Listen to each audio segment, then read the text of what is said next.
This is the Underground. We're back for another one. Good evening. Much love, everybody out there. I want to thank out the gate everyone that shares the stream. Thank you, Kev Bar, Tacos, Tooge, Harm. It's appreciated to the fullest. D. White. Thank you for the immediate feedback. Deanne, Raymond, E. Fitz. Who Cares? Pixie, John Boy, Minx, Walk with God. And thank the Most High for letting us gather here once again. Thank you, Flip, Bones in the House, GOMC, Cannons. Good to see everybody. I was just going over the Area 51 stuff. I don't know what it was that got me over there, but I got a video on my channel that is heavily censored, but it was from our trip to Area 51. And both me and Spiro caught some crazy stuff on our feeds. We got the whole thing put together there, our journey. It was a wild one, but good to see you, Brother Tooch. Crown Jewels in the house. Hope everybody's doing good over in the UK, all around the globe. Everyone checking in from all over. I hope all is well. The weather is always something, isn't it, anymore? It's like they're taking it to another level, I feel. The weaponry. I feel like some of these storms and these things that are kicking up, they're going across the country, and they're destructive across most of the country. Like severe winds, dropping multiple tornadoes, massive flooding. It's like as soon as it gets done, give it a day or so, you hear in the news another one's coming. And it's been like this. Ever since we got that ice storm, crazy ice storm with the snow, everything is just transitioned into rain and storms and tornadoes at this point. The nighttime tornadoes are nothing to mess with. So these storms are wreaking havoc all over the place. I hope you guys didn't get too much damage from it out there. If you guys got any information you want to get to me, it's dabu7@yahoo.com. It's the email. I check it quite often. And you can do as Geo just did. You can @me in the chat. Hope you get to feeling better. Brother, never been sick for 3 weeks. South Bend, huh, Ryan? Well, everybody, I hope you have a plan. Stay safe. I think they're calling for another round coming in this week. That's why I mentioned it. So just be keen. Pay attention to the weather these days because it could change at a moment's notice. When you've got these big systems coming through, they can do damage, catch people off guard, do a lot of damage. I'm going to start off here with a bit of a space update. This is out of Germany, and it just goes to show that none of these other countries really are doing much of anything, especially out of Europe, in terms of advanced technology and all this other stuff. They can't even get the rockets to go right. I mean, everyone has a failure every now and then, but you got Elon over here launching these things, landing them on pads in the ocean, and then on these towers, standing upright. But these guys can't simply launch one. Engine ignition. And we have liftoff of Spectrum.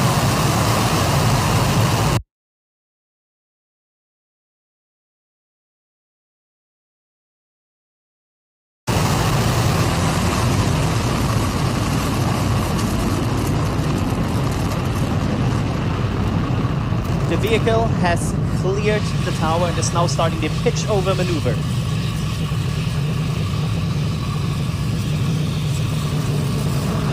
This is where it loses.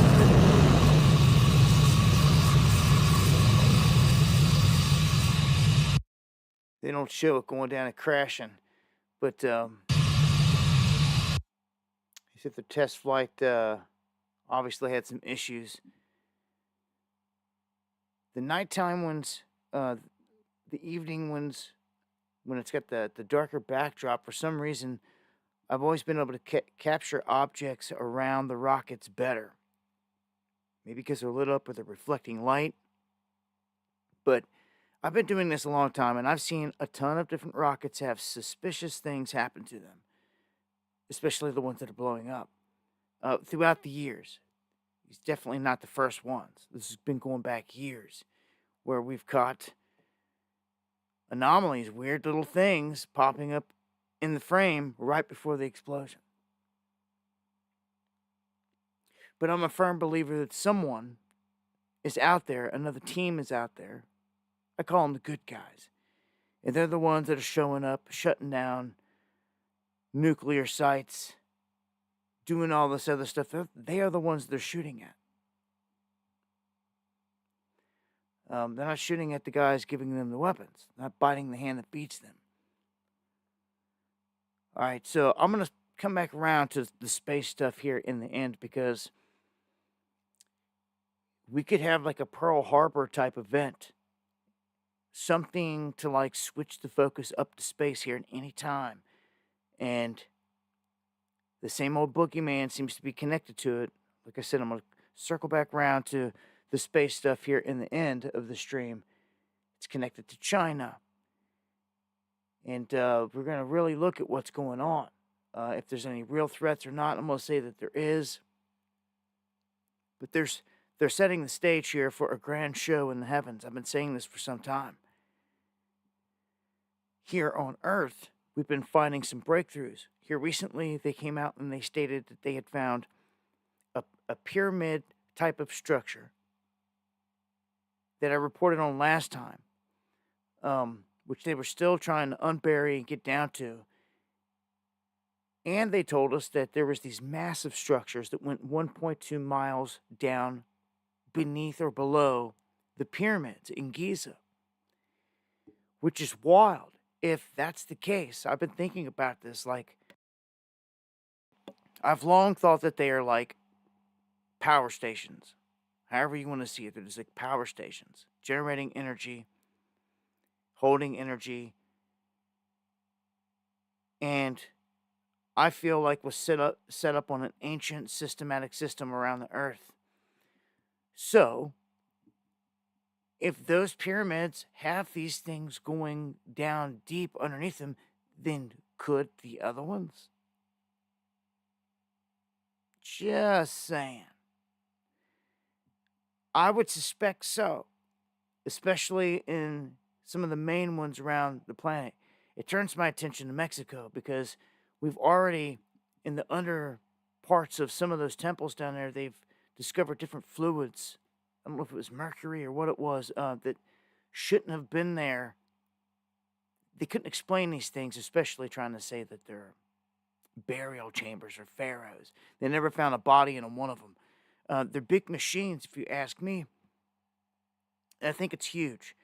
Maybe they're hinting at dropping more knowledge. Maybe they threw that out there, and if we start to figure things out, like, look, this is, and we start speaking loud enough, they'll realize that we're ready for the next thing. Like, the planet's got to level up at some point, I feel, and it's got to go back to tapping into the natural energy. All the rest is a scheme. Even Trump trying to say, oh, we got to go after natural resources. It's a national security risk or threat. We need Greenland. Canada can become the 51st state. You know why he's saying this. It's part of the scam. Okay? You see, free energy is pulled right out of the ether. They need to come out and just say that, but it's pretty apparent Trump's not going to do it. You're not going to see it on his watch. Or else he would do it. He'd come out and he'd be like, oh, look what we got here, but it's not happening. They're going after all these resources in all these other places. Of course, free energy is free energy. You need some of these minerals to do certain things. Like you need gold, you need silver, you need the actual mineral for certain applications, like in technology, in computers, all this stuff. You actually need it. So, I don't know. It brings me to this new discovery that they're talking about that was just discovered in Morocco. Apparently, our school books are still teaching that, as it says down here, there wasn't life there anymore than 800 BCE. That there was no proof. Researchers and everything, scholars always said that the Phoenicians arrived around 800 BCE, and that was the beginning of civilization, of life, of humans occupying the area. And I just gotta laugh at that because humans seem to have been running around this place for a long time. We just look at Göbekli Tepe, for instance, it goes back some 12,000 years, and all the stuff there, and we can see the line about everything. So this site is pretty special because it sets up in an area where they say civilization shouldn't have been. So it rewrites the books again. And they got proof that these settlements were organized, these people were very intelligent, and that they were there 3,000 or more than 3,000 years ago. And puts it back away. And I don't know if I say anything, but thank you, Silver Sailor, for the memberships. And everyone that got them, welcome to the underground.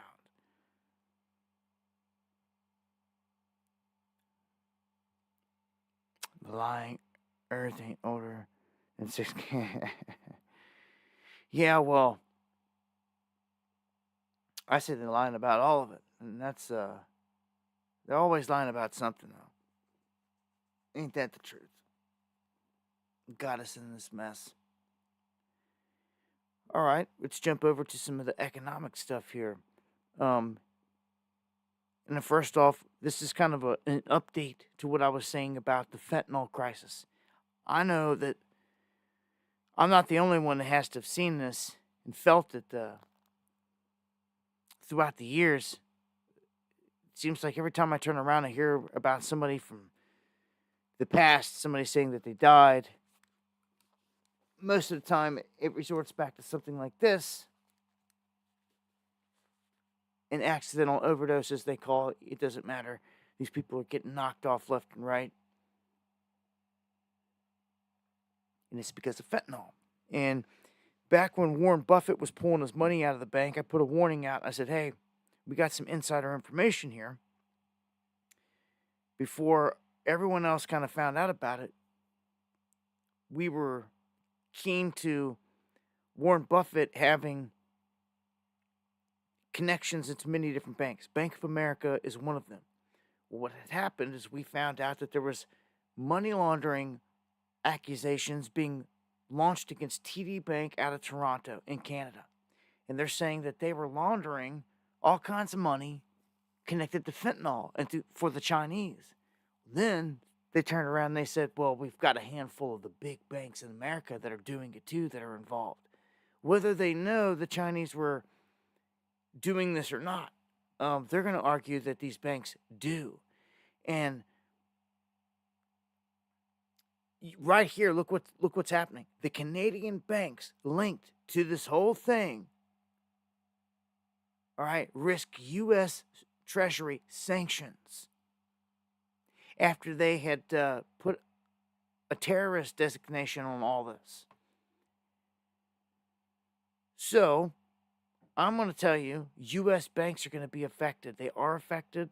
Bank of America is one of them. This is why Warren Buffett took his money out, and he's still sitting on the sideline with it. Record amount of cash, like 320 or 50 billion.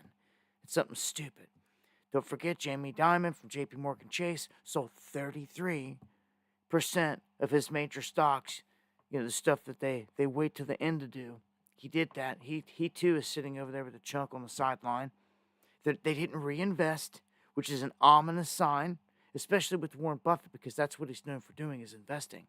And when the dude's sitting there like twiddling his thumbs on the sideline with a stack of cash taller than him, something's up. Yeah, so I think these banks are going to get tore down, and I think it's part of a controlled demolition. I think banking as you know it and you've ever known it is about to change in a series of events. I've been warning you for a while. They're going to go down. I think it's about to really happen. Everything's lined up now. And here they go. They're going out here after the banks in Canada first, and it's a shot across the bow to the American banks that are involved in this and caught up in this. Anyone that's holding major shares in this is going to get screwed when all this news comes out and everything tanks and they can't get their money out quick enough. I've been warning about this. Like I said, Warren Buffett was an ominous sign on this whole story. And it's all starting to come unraveled now. It's been a few weeks, months, or whatever since we first broke it and talked about it, and he made his moves, but here we go. Maybe they gave time for other guys to get out of their stocks and this and that. Quietly. But they're going after these Canadian banks. And, Trump's trying to play hardball, putting tariffs on everybody and wanting everybody to bend the knee. Basically, in this situation, he's probably going to try to go at them hard. But I just want to put it out there. There's a threat to the banks. And I think that something's about to happen. Like, if you wake up one morning and they go after one or two major banks, it's going to cause a run. People are going to try to get their money out of the banks. It's going to start something that people are going to dread. At first, can't get your money out of the bank. They're holding it hostage. But they're going to have an answer for that. They're going to say, just download this wallet, this app, and your money's right there. And what it's going to be is it's going to be a stable coin, a U.S. digital stable coin, backed 1-to-1, digital version of your dollar. And every single place in this country has already been ordered to accept it. Every single bank has one of these wallets for every single bank account. They've been ordered to make it. For anyone paying attention, you can see something's been set up. They just haven't done it yet. So why haven't they done it yet? Well, they need an event. I've said it over and over. It's obvious at this point. So a huge event is about to happen with the banks. And what it's going to do is it's going to try to snap everybody over to a fully digital type of system, tracked by the blockchain, by unrighteous men and women. That's the downfall of it. It doesn't matter what technology you got, if it's good, if you can use it for good or bad. These guys are going to 9 times out of 10 use it for bad things, and none of it for good. Who are they kidding anyway? Also, with this whole story, we know ever since I could recall in my life, all the way back to like the first Bush days, they were busted bringing all kinds of cocaine in from Burma and all this. We always knew who was bringing in the drugs and how it was getting in here in the first place, into the hoods. And who introduced the whole crack thing, epidemic. It goes back to the same one that'd drop off crates of weapons in the hood. So, guys can get automatic weapons that they couldn't get anywhere else, so they can kill each other with them. You understand how that works? You see what they do? It's a dirty, nasty game. It's always the hand, as I put it. Same hand that's behind all of it. That kills all the people, assassinates all the people. It's them. It's a mafia. It truly is. And Trump is truly, he is a don of a mafia at this point. That's how I view this. That's what he is and represents at this point. When you dig into it, and it's, as far as I could tell, seated in deep black magic. The whole thing is. Elon's even a part of it. He's high ranking, definitely in the club at this point. You know this, with his world's richest man status. But he's dark MAGA, and all this is in your face. It's right in your face. The Gentile Messiah, Mr. Baphomet, Mr. Neuralink. Quite a combination of characters we're seeing on the world stage right now. Anyhow, Gonna keep this pushing. Brace yourself for a crazy week ahead, they're saying. Why? Well, we have several big things happening this week. If you don't know, we have, first off, tomorrow, April 1st, a lot of different contracts set to expire and different things set to go into motion. Different policies. And Wednesday is a big day. The second, because it's the big day where all this stuff with tariffs goes into motion that Trump has been threatening.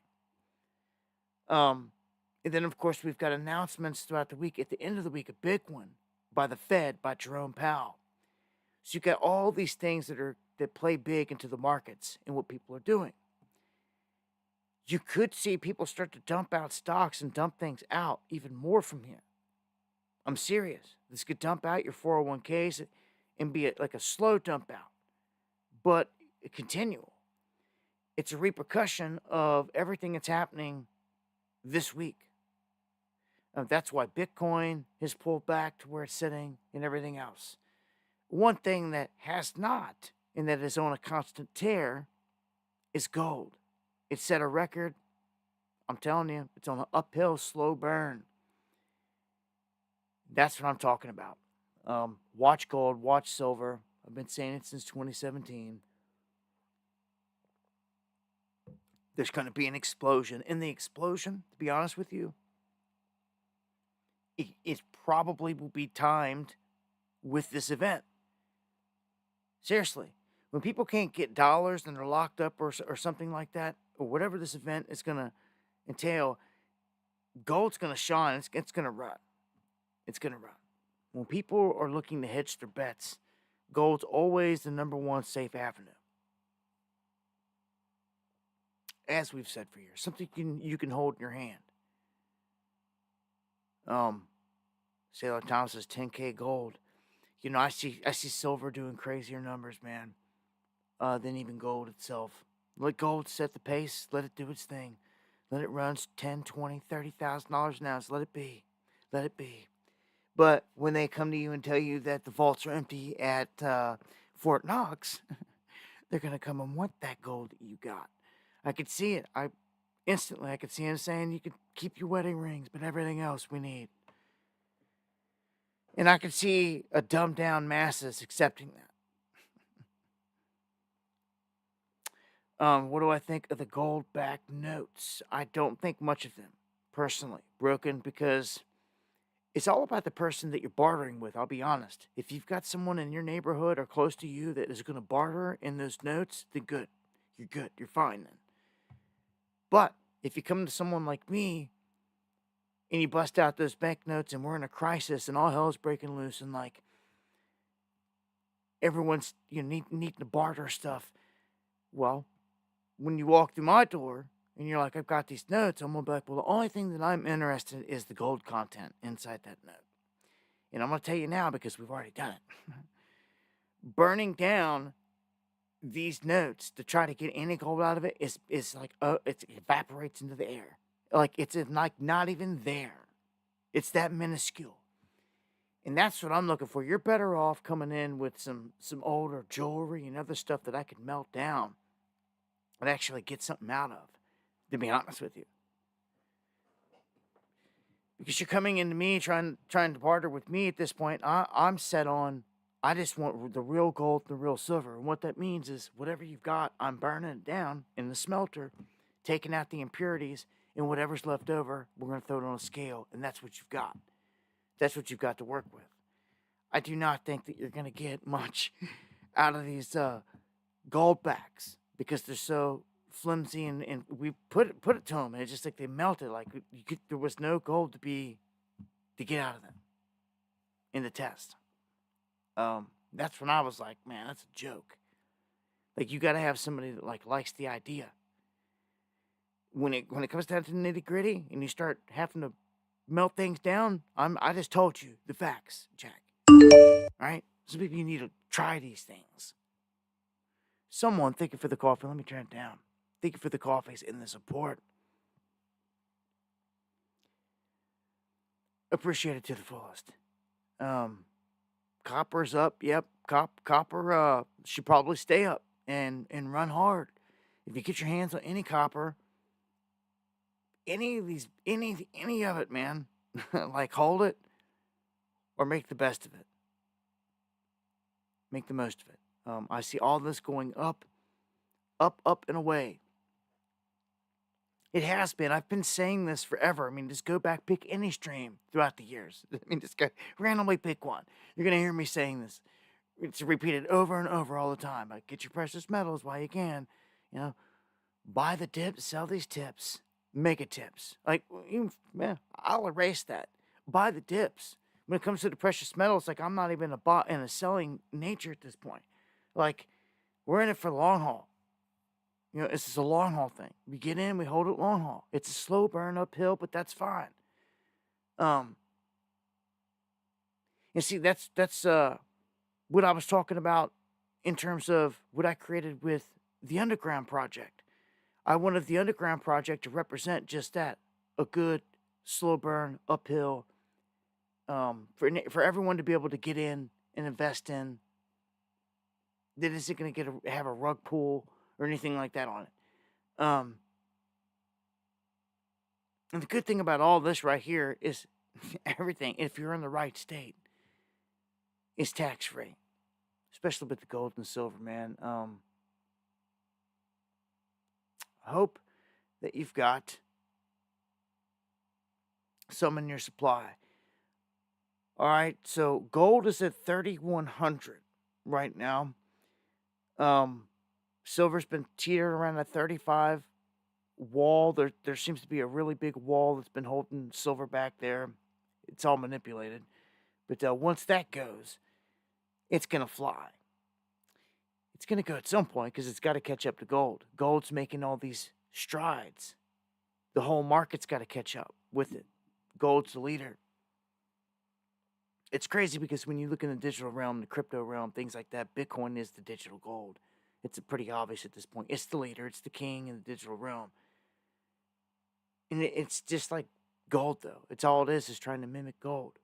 Ethereum's like the silver to the gold. But then you got all these altcoins. I don't know which one you want to associate with what metal, but to me, the pecking order to me in terms of investment goes first and foremost precious metals. Well, first and foremost, wherever you can make money, right? I mean, wherever there's opportunity. That should be top of the list. But if you're generating that money, where do you put it into for long-term gains? Well, gold's always been the go-to. Some cities are opening up, as I said here recently. I forgot what city it was.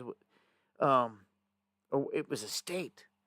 A state is moving to accept gold and silver transactions throughout the state, to where, like, at the gas station, they're going to have to accept your precious metals.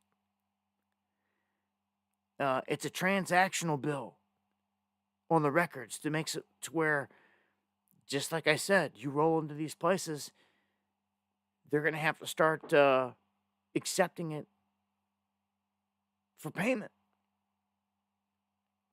And with gold running through the roof, it just kind of shows you that everybody don't have a lot of faith in the U.S. dollar. There's not a lot of time left on it, right?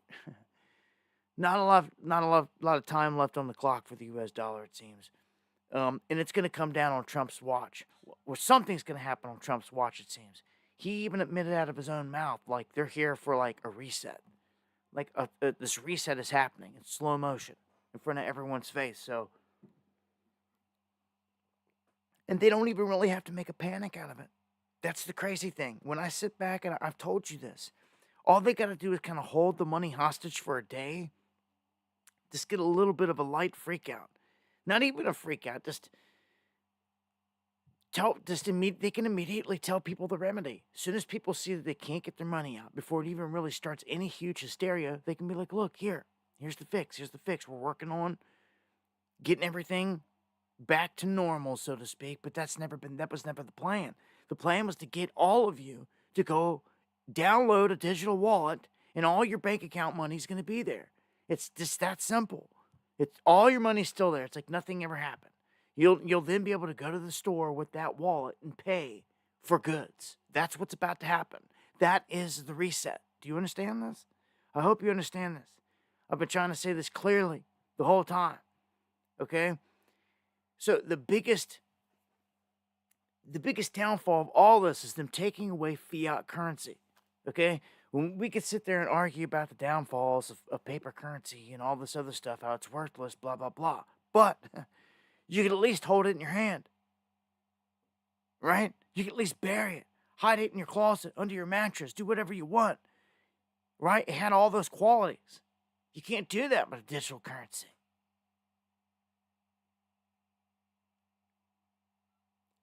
See, all these Trumpers out there, I swear with the executive order, they don't have the education that they need on this. You need not turn a cheek when it comes to all this blockchain stuff. You should educate yourself on where this is all going. Years ago, in 2016, 2017, it's what we did. We told ourselves, man, regardless, for good, for bad, whether you like it or not, this is the new way of money. Let's educate ourselves on what it's all about. And that's what we did.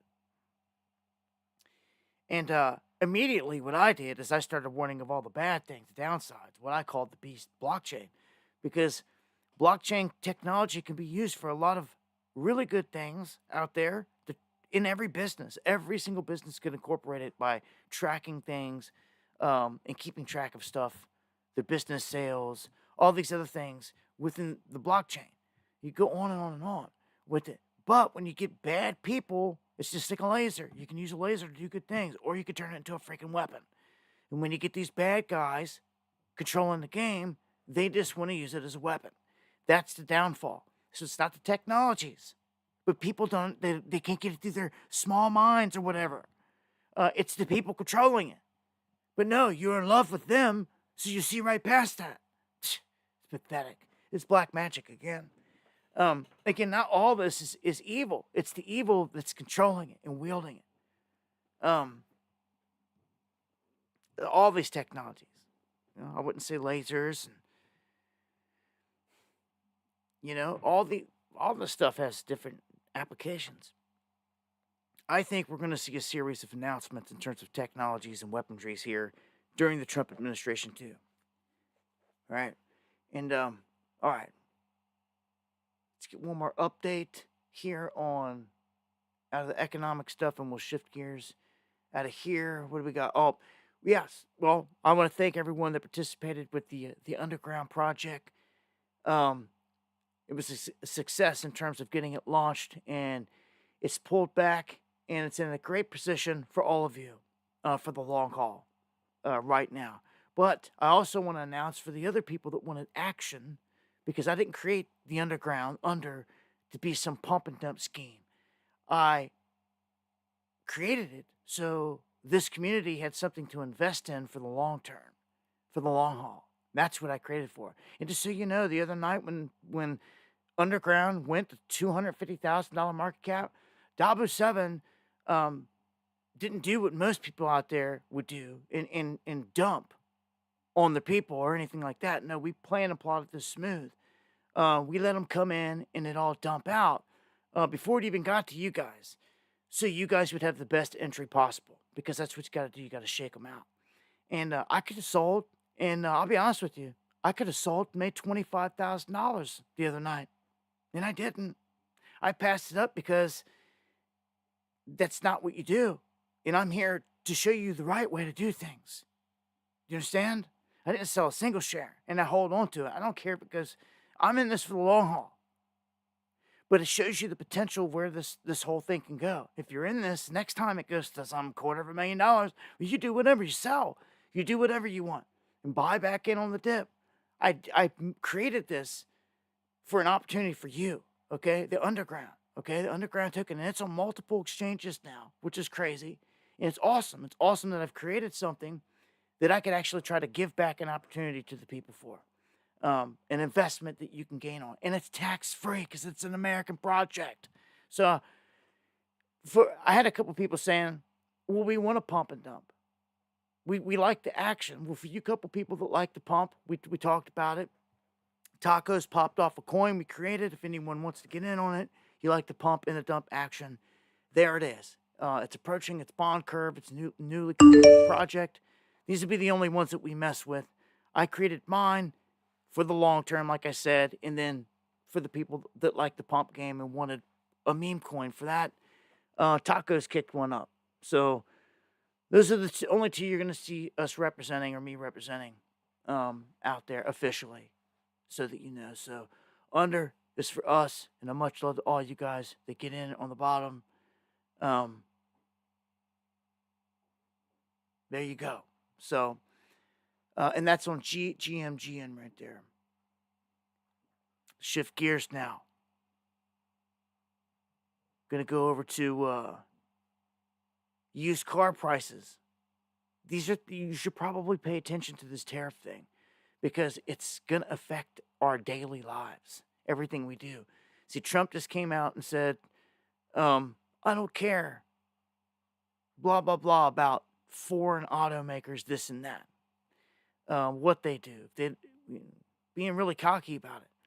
Well, this is going to affect me and you. If you want to go out and you want to buy a vehicle and it's a foreign-made vehicle, you're going to pay a way higher price. And it's going to affect them. So what will this probably do? It probably cause used car prices to shoot back up. You can almost guarantee it. So, just saying.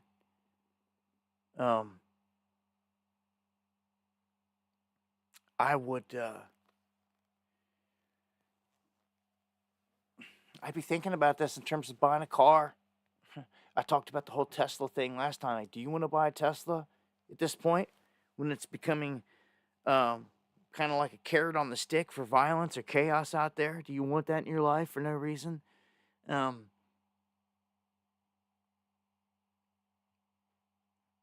Do you want to go buy an Audi or any car that's made, a foreign-made car? You pay big. I guess if you got the money, you can afford it. But I know here, just when it's growing up here in Kentucky and in the United States, that there's the guys I knew growing up that ever had foreign cars, they always had issues trying to find the right good places to work on them and getting parts and all this other stuff. And it became a headache. None of our mechanic buddies would touch them. They'd be like, no, buy American, buy American. You know? So, just saying. Here's a kind of funny one. Hooters may be Hooters no more. They are being forced to have to go family friendly in a bid to bring in more business so they can avoid bankruptcy. So, this is a last-ditch attempt to save the business. And at the rate that we've been seeing businesses go down in flames here in this country, I don't see how they're going to make it anyway. Especially when they're taking away their signature thing. They're like, what the name stands for and everything, for better or worse. Looks like they're going down, the latest. And over 50% of parents support adult children.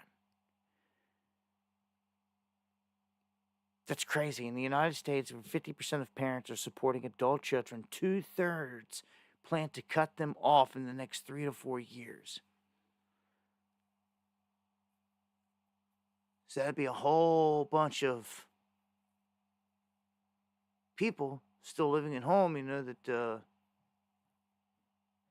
being pushed out into the streets. What will that do? I don't know. Where this country's headed in terms of a lot of things: the education, the homelessness, jobs. Just this whole thing's a setup. The fact that they don't need us humans anymore. For real. We're being weeded out. It's just crazy.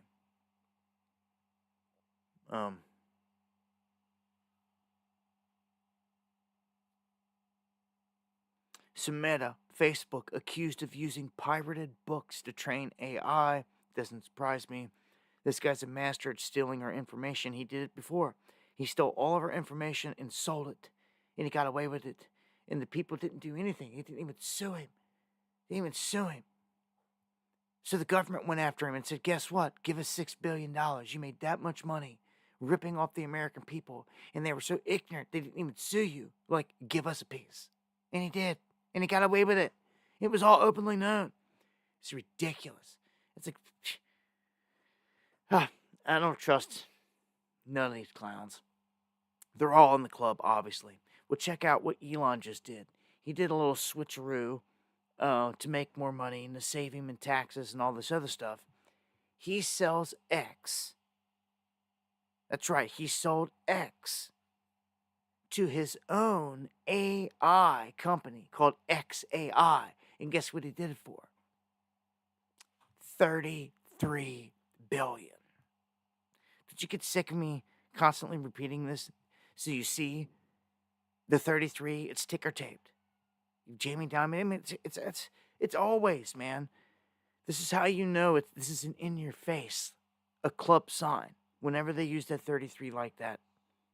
Much love, Wayne. So he sold it to himself for $33 billion, basically, in an all-stock deal. And you can get away with that when these things are privately ran and owned.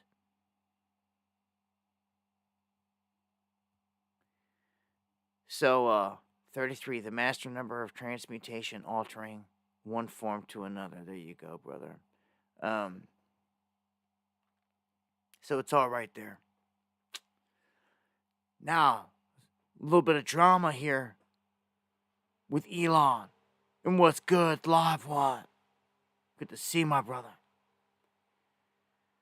If you don't know, Elon's got a lot of baby mamas. A lot of baby mama drama. I mean, no kidding. The guy's got like 14 children, right? Something like 14, 15. Something crazy. I mean, it's wild to have that many and all the attention that the one called X gets. And touted around everywhere. It's like, okay, well, where's the rest of them? Well, apparently this woman says she has one of them, and she's like a cougar. She was one of them ones that just go vamping, looking to get with someone like Elon, to get knocked up, to have a baby, just so she can be set for the rest of her life. Well, apparently, he's saying he don't even know that the child's his. Elon. And that he cut the money off and all the stuff to her. And I don't know, there's a battle going on now. What is so hilarious about this one is that right around at the same time we were yelling free Joe Biggs, they let Joe Biggs out. The story was breaking.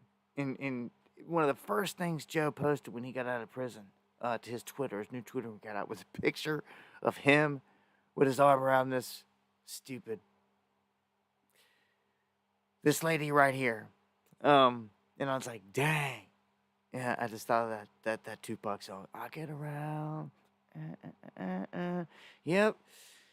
She's like a high level, she gets around. You know. No. And anyway, I expect to see this battle continue. First off, I don't know why he hasn't ordered up a test, like, immediately.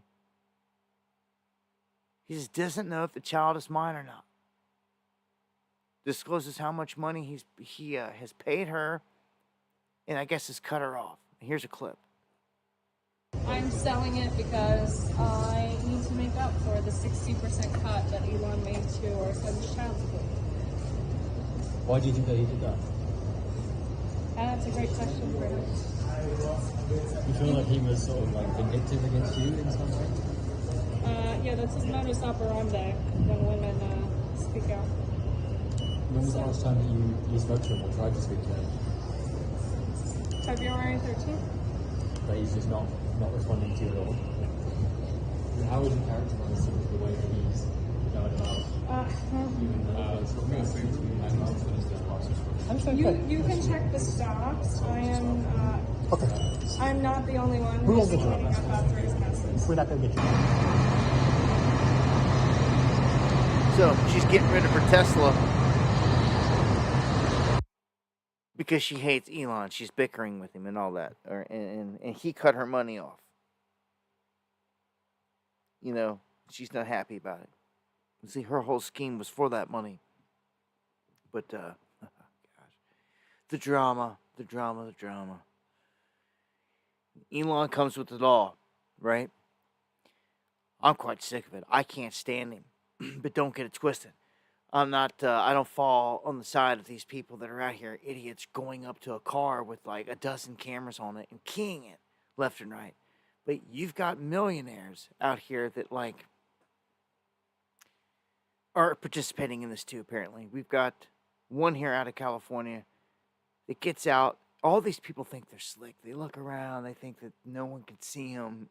It's so funny because they got to be dumb.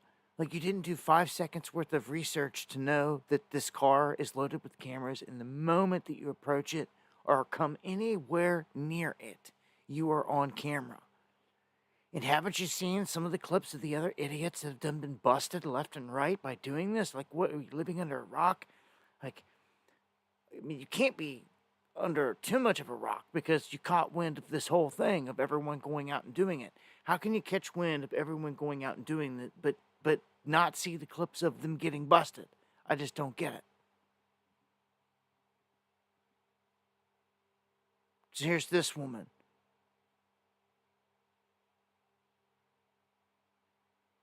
Yeah, and of course, that was a cheap one.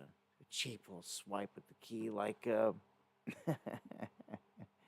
and she got in trouble. Like, she's done. She's busted. Every single one of these people that attack these cars are getting busted because they're loaded with cameras. Lit, thank you for the super chat. I mean, they got this many cameras on them as a freaking bank. Like, it's ridiculous.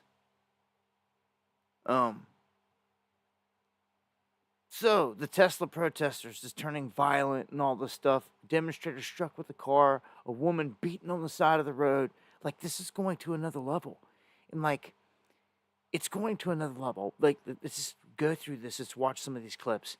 All the way up here, I'm going to share with you some clips of Elon. And, like, he's admitting it. Like where this is at. Some breaking news we want to tell you about. We just learned that a 70-year-old man was arrested after Meridian police say he hit another man with his car during today's demonstrations at the Tesla dealership in Meridian. Police say 70-year-old Christopher Talbot of Meridian made an obscene gesture towards a counter-protester and then hit him with his car. Police say the victim had been driving a truck with pro-Trump flags and had just parked and gotten out of his car when Talbot hit him. The victim drove himself to the hospital where he was treated and released. Police say the victim recorded Talbot's license plate and officers arrested Talbot at his home. He was booked into the Ada County Jail on an aggravated battery charge. So they're doing it left and right. Again, I don't know why you would want to own one of these vehicles. In the Cybertrucks, man, they're just they're ugly to me. Sure, they may have a few cool features in it. I'm sure, where it lights up and does a few cool things, but with its gadgets, I'm sure it does. And I do like the fact that it's a bulletproof vehicle. I can't deny that. But that's about it. I don't like the shape, the look. I don't know. Every time I see one on the highway, we were like, oh, there's one right there. Like, it just sticks out so bad that, like, it's a magnet for attention. And, like, now it's bad attention. Like, yeah, like, there's one, get up. That's what it seems like. Well, no. Like, you don't want to get caught in this game. Look, again, it's the camera on the car that catches all the good footage. And here we got another one. Like, you could probably start to put together, like, a compilation. Really good, long compilation of all these attacks thus far. Take a look at this. This is video from the victim's Tesla camera. It shows a green car pulling up to a Tesla on busy Route 66, then swerving in front to box the Tesla in. The driver then walks over to the 61-year-old woman in the Tesla and reportedly starts hitting her while she's sitting behind the wheel. At one point, the woman says she bit the man's hand. Moments later, the passenger of the green car appears to walk over and pull the attacker away. They finally get back in their car and drive off. We spoke to the victim today, who said she was terrified and can't understand why anyone would do this. I was just stunned, and I wished that I would have had someone with me that would have protected me. I'm just appalled. I didn't buy my car for a political statement. I bought my car because it's really fun to drive, and my politics have nothing to do with that. And I'm ashamed of our society. Again, you'll be a target if you're in one of these vehicles, and I cannot thank you enough, Cash Heart.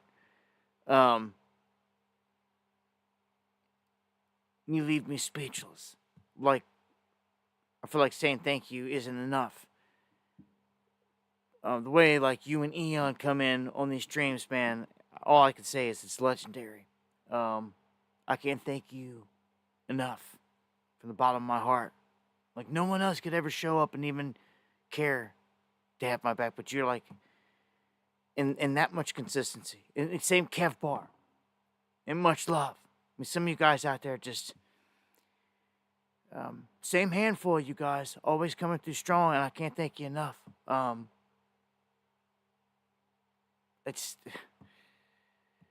thank you guys enough, truly. But again, I got to put the alert out there. Don't get caught in one of these situations with the Tesla, because I think this is going to a whole nother level. Like, I really wouldn't, if you had a chance to go get a job tomorrow, you get a call from, I don't know, the Tesla dealership and a Toyota dealership or something like that, which one would you go to locally? I'd say going to work at Toyota, you're not going to be getting shot up. You're not going to be getting Molotov cocktailed.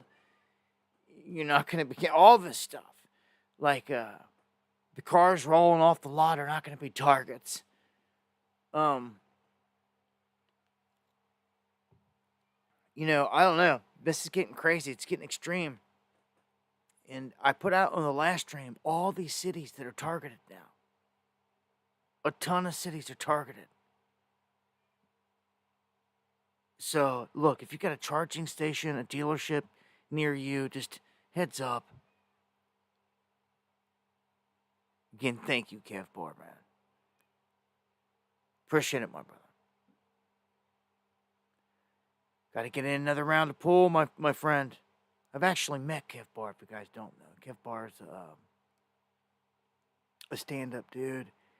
He's one of a kind. I knew the first day I ever met him and laid eyes on him that he was a good one. And he is. Always has been. And he's the type of guy, type of person like I'm out there to meet and find, man. Good souls, man. Just is. Again, much love, my brother. All right, so I'm going to run this clip here of this guy. I'm just going to run this quick clip on the report of Elon here and how they're trying to make a joke of all this. So basically, they're reporting their audience are making fun of these attacks. Kind of egging them on. Kind of like it's a cool thing to do or like a funny thing to do or something like that. But he certainly has his fans. I love Tesla.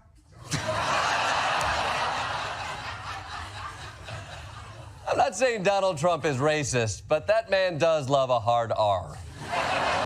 But if you outside of the White House, you'll find a backlash brewing. The founder of Tesla.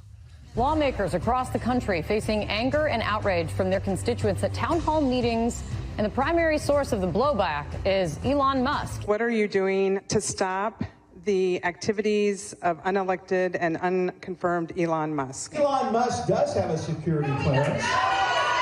We need to find out what Elon Musk is doing and how we can stop him.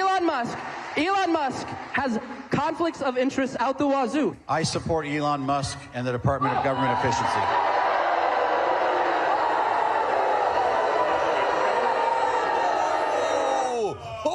tough crowd.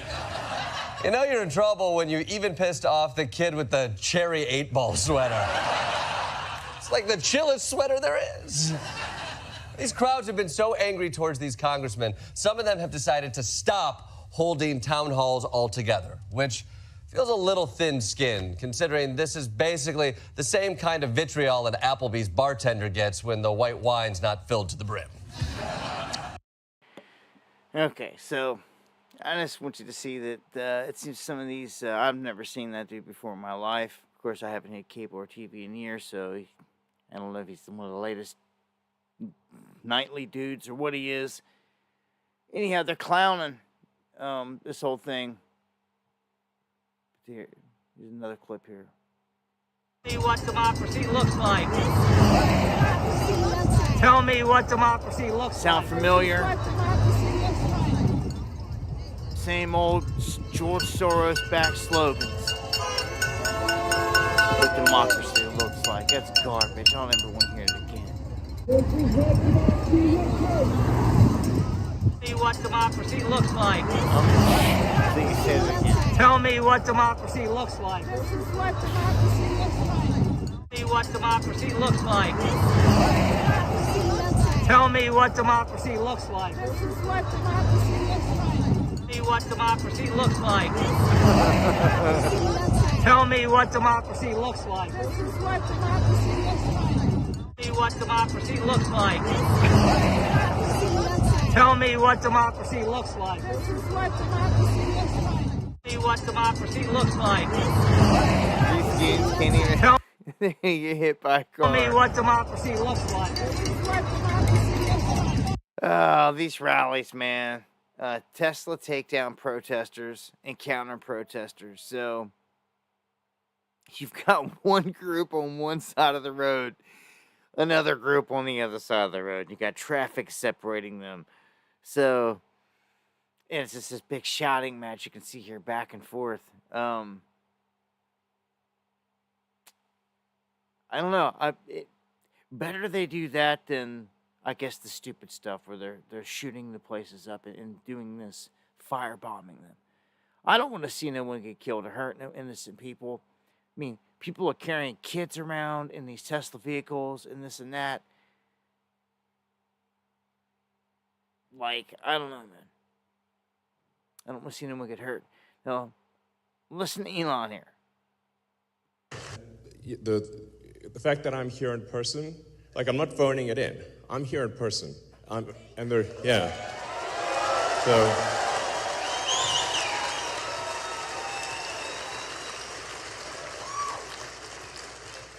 And there were quite a few death threats, I have to tell you. I was like, my security team said, well, it's actually gone down from yesterday to today. It went down from 18,000 to 17,000. So I'm like, oh, maybe it's getting better, you know? But you can see like how crazy some of these people are. You know, look at the two sort of people that tried to assassinate President Trump. You know, I mean, that was, and one, you know, they both almost succeeded. So it's real. Like it's not like some imaginary thing. So anyway, so what we're announcing is kind of like a.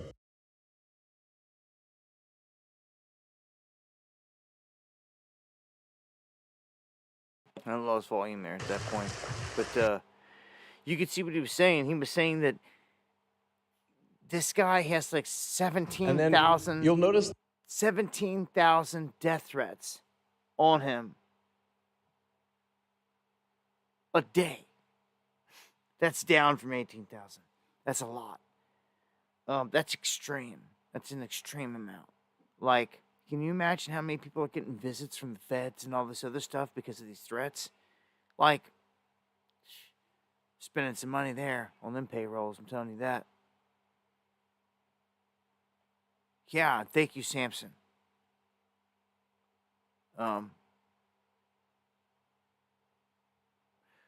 This was,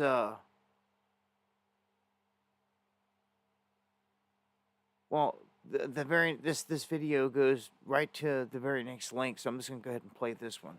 This explains, they expose what the illegals are doing with Social Security in the fraud in the system here.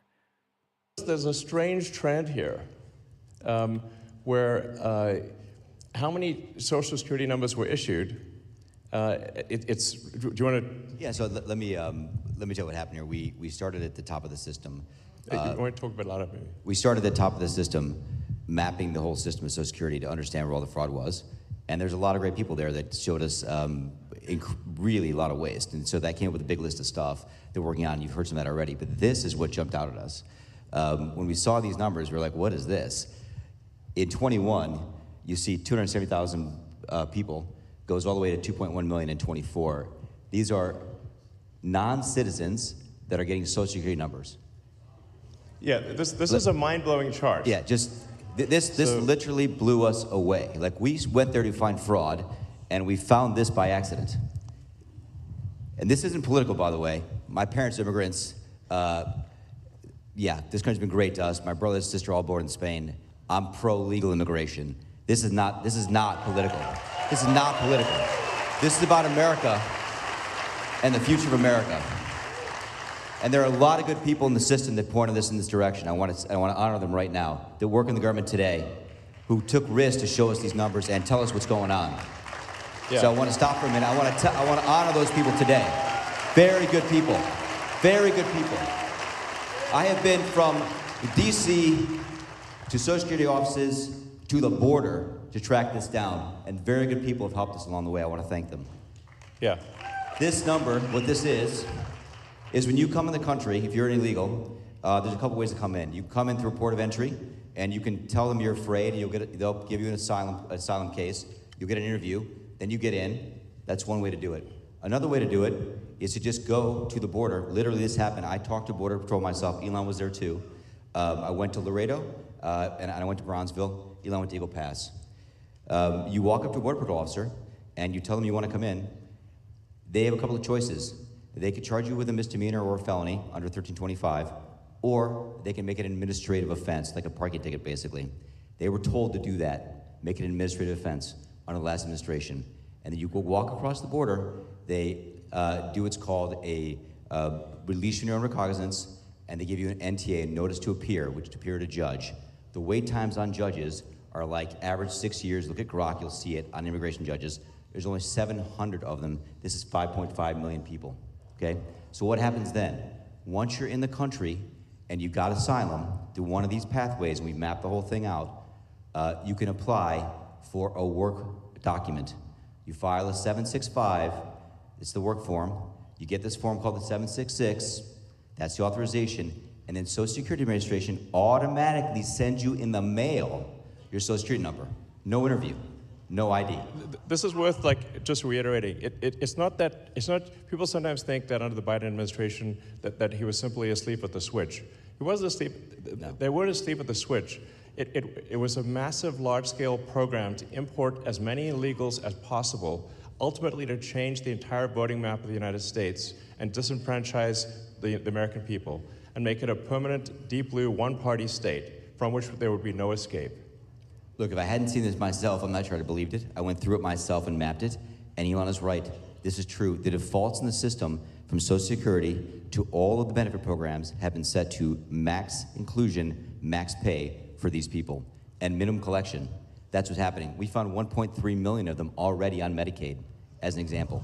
We've gone through, on every benefit program we went through, we found groups from this particular group of people, this 5.5 million people, in those benefit programs. And then what was really, really disturbing us was why. We're asking ourselves why. Right. And so we actually just took a sample and looked at voter registration records. And we found people here registered to vote in this population, yes. And who did vote? And we found some by sampling that actually did vote. And we have referred them to prosecution at the Homeland Security Investigation Service. Yeah. Already. You see, that's what I've been waiting on. It's like, they're better. Who's going to jail? I say it all the time. I think you Star Fury. Star Fury says, I currently work for SSA a year ago when I addressed the same issue. Silence. Huh. Well, you can definitely tell, I mean, with these guys in here, I just wanted to run that just so folks know that that's the current situation there. When it comes for Social Security. So, cat's out of the bag. They're going through all these different places, finding these things. So, again, he just said that they, referred these people for prosecution. Well, I'm going to stay on top of it. And as I hear of any names of people getting prosecuted, trust me, you're going to be the first to know. So, there needs to be a lot of people prosecuted. That whole administration that was behind it, as Elon just said, they all need prosecuted. And through the whole auto pen scandal, you can just say all the Partons were no good, so you can just go after them anyway. And how are you going to let Biden just get away with all this crap? It's all a show. That's when, every time you get to this point, that's when I always got to say it, because it's all a show. The world is a stage. Because it is. And they play out these theaters of war, so to speak. All right, so on to the next one. And this is for my UK cats. Much love to everybody out there. All around the world. Checking in and listening, but in the UK in particular, Crown Jewels, Daz, all my cats out there, they've just been getting hit hard with the whole influx of the whole migrant thing themselves, and they're a smaller country, so they're feeling it in different ways. And it doesn't help when the cops here are being turned against them. You can see here in this one, parents in the UK get arrested because they complain about their kids' school inside of an app, in a WhatsApp group. Just because they complained about it. It's like Nazi. Straight up. Like, I don't like, it could be a legitimate concern. They just say, I don't like whatever had to deal with the school, and they show up and arrest them. I mean, that's like totalitarian. Yeah, so, and here's one. I don't like the sounds of this. You never know how they're going to spin these things, but we have a COVID-like mystery virus that leaves the sufferers coughing up blood, and there's apparently patients in multiple cities affected. This outbreak is leaving the patients coughing up blood and with severe fever, and apparently it's breaking loose in Russia. They say that the illness begins with COVID-like symptoms, such as weakness or muscle aches. But within 5 days, this progresses to a fever of up to 102 degrees with a persistent bloody cough. Not good. They've not confirmed how many cases or hospitalizations have been recorded. How not? But they do have images of people that are in there and like on breathing machines. A ton of these people on like breathing machines and they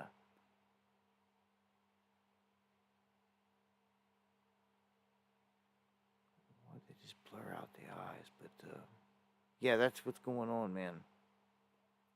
It says this symptoms of the mystery DRC disease is killing people in hours. And this other one here. All right, gonna keep it pushing here. We've got NBC setting on what is said to be footage that proves that Oswald is not the shooter and could not have been the shooter, which would be absolutely bombshell. And you've got multiple people saying this, and they're bringing in Oliver Stone, who personally witnessed a secondary copy and is on record saying that he witnessed it, and in it, as everyone else is saying, the viewpoint of the camera shows Lee Harvey Oswald in the road, closer to the vehicle, so to speak, it shows him out in the road, basically, like out there where everyone else was, not up in the book depository or whatever. And they say that NBC has had this for a long time and has been sitting on it. Yeah. There's going to be, on April 1st, there's a hearing where tens of thousands of these documents will have to be fully declassified because of Trump. So this is going to be the next big push. Maybe this is part of it. Maybe this is part of it. And they've been sitting on this the whole time for all these years, knowing that it's bombshell. That it goes against the narrative that they've tried to feed the people this whole time. You know. But I'm going to tell you also, there was, I remember years ago, I don't know who put the video clip out, or I think it was Anthony J. something. There was a documentary that showed that on the JFK assassination day, there's a clip that shows, oddly enough, it shows all the people in the background that are standing there. And there's one guy that's got this big egghead, and he looks dead ringer on who? George Herbert Walker Bush. And when he was always asked about where he was that day, he always said he couldn't remember. Couldn't remember how one of the most iconic, crazy days in history. And yet there's a video clip that shows him front and center, basically observing the killing of the king. That's what it was. It was a ritual called the killing of the king. When they killed Kennedy. Anyhow, let's see if they got some substance to anything. If you've got something bombshell, and pitch it out there. I mean, what's it really going to do, though? Is it going to, what are they going to spin off of it is what I'm wondering. Because as soon as you eliminate that he wasn't up there taking those shots, then who was? And I'm telling you, the alphabet gangs are the first ones that fall into play. They have been the whole time, and you know it. Their hands are all over this whole operation. That's what it is. That's who it is. Even at the apparatuses outside of this country, the dark factions of the alphabet gangs. That's who's responsible for all this. Now, will they tell you those truths? I highly doubt it. But we'll see. We'll see what. I mean, they're gonna have to say something. If that's the case, if they release this footage and it's got Lee Harvey Oswald out there in the road when this happens, then dude, like, what are they about to perpetuate? A new lie? The truth, maybe? I doubt it. Man, it's like a soap opera. It's a fiasco. And it's like deja vu, man. We've been here before. Like, and I'm serious. The last Trump administration, they played the same card, man. And speaking of that, with you minks for the coffee. God bless. Speaking of his last administration, the slogan was Hillary for prison, right? Yet she's free. She's out here running around. They're doing their thing. They're all running around free. He never even attempted to take them down. Again, that's how you know it's all show. She's out there running her mouth and all this stuff right now, and I'm just... It's just a puppet show. You got to know it. If he was ever serious about taking down high crime, he's even said it himself, what happened to all that? The Clinton crime family. The words have come out of his mouth himself. Oh, you just forget about that? Like, get out of here, man. It's all show. And in the show, guess what? You've got some of the lawmakers that were out there supporting Trump this whole time. big time on this push, kind of going against him. And I've seen several in my state now that fall on that side. It was Thomas Massey at first that Trump went after because Massey didn't want to support his funding bill or whatever it was. And now Rand Paul. He is basically, he's leading vocal opposition, GOP opposition, to these tariff plans. Because they're warning of what? It says a chilling stock market warning. I wonder what that could be. It's everything that I've warned you about and told you about. Same thing in this instance. Something huge is about to happen. And they're saying the same thing, that there's going to be backlash, blowback from these tariffs. And it's not going to be good. It can have an ill effect, and it can affect the market and bring it down. It's everything I've already said and told you and warned you about over and over again. But it's kind of ominous. I mean, they're out here saying it in the open. So they got to put these things out there somehow, some way. And they're doing it. They're telegraphing blowback from the tariffs is going to affect the markets big time. So, just saying, Rand Paul is trying to position himself to where when this happens, people can't come trying to burn him at the cross and hang him. He's trying to, that way he can stand and say, no, I'm one of the ones, the first ones and the main ones that stood up against Trump on this. He's already taken that position. This doesn't bode well. This is indicative of showing that this event is coming fast. And it's going to happen.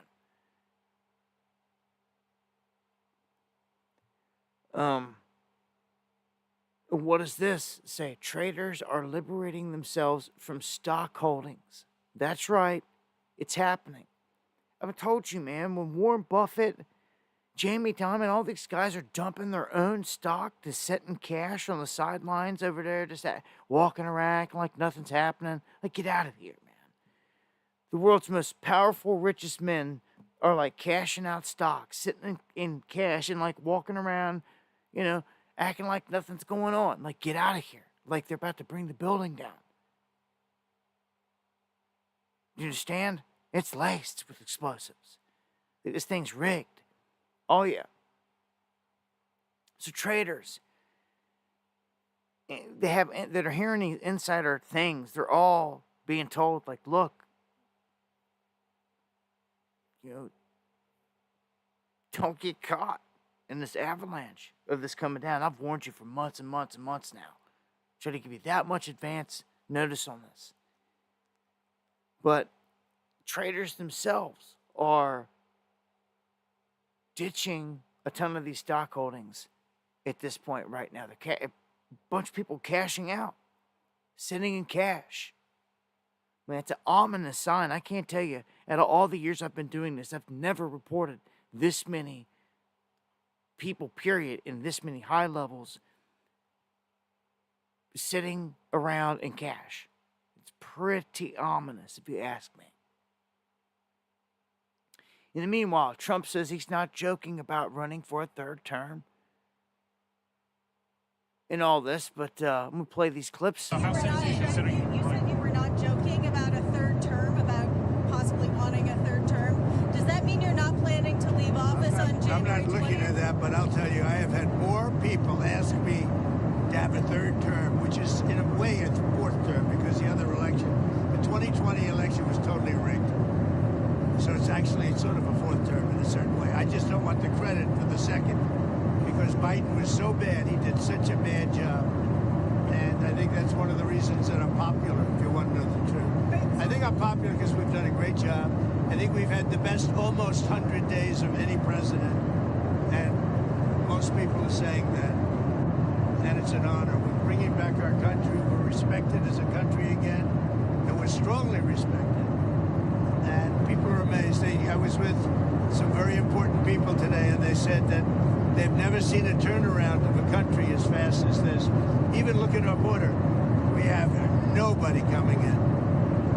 And you can come into our country, but you have to come in legally. But we have nobody coming in to our country. It's almost shut down. They've never seen anything like this. At an appropriate precedent limits a president to 2 terms. Is it your understanding that they have to be? I don't even want to talk about it. I'm just telling you, I have had more people say, please run again. I said, we have a long way to go before we even think about that. But I've had a lot of people. Yeah, go ahead. Did you have something? Yeah, I just wanted to ask, do you think that's an appropriate precedent to set, even if it wasn't you in this position, to see a president serve a 3rd term?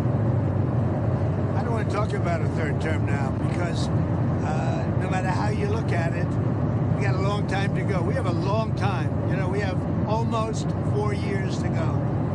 And He's right about that. Make America pray again. Thank you. And salutes on that. Can't go wrong with that. 7-fold. Much love. So you heard him kind of saying this here. MSNBC pundits here, they gave their, I'm not even going to play that. They gave their talk about it. But then I'm going to play this clip here, more importantly, of Trump talking in the Oval Office. I think this is when Kid Rock was in there. I'm not sure, but they start bringing up the same talk, but it's interesting where he takes this. Running against Barack Obama? Like, it's nuts. Right now, but if you were allowed for some reason to run for a 3rd term, is there a thought that the Democrats could try to run Barack Obama against you? I'd love that. For his 3rd term? Boy, I'd love that. That would be a good one. I'd like that. No, people are asking me to run, and there's a whole story about running for a 3rd term. I don't know. I never looked into it. They do say there's a way you can do it, but I don't know about that. But I have not looked into it. I want to do a fantastic job. We have 4 years, just about, almost close to 4 years. Time is flying, but it's still close to 4 years. And we're getting a lot of credit for having done a great job in the first almost 100 days.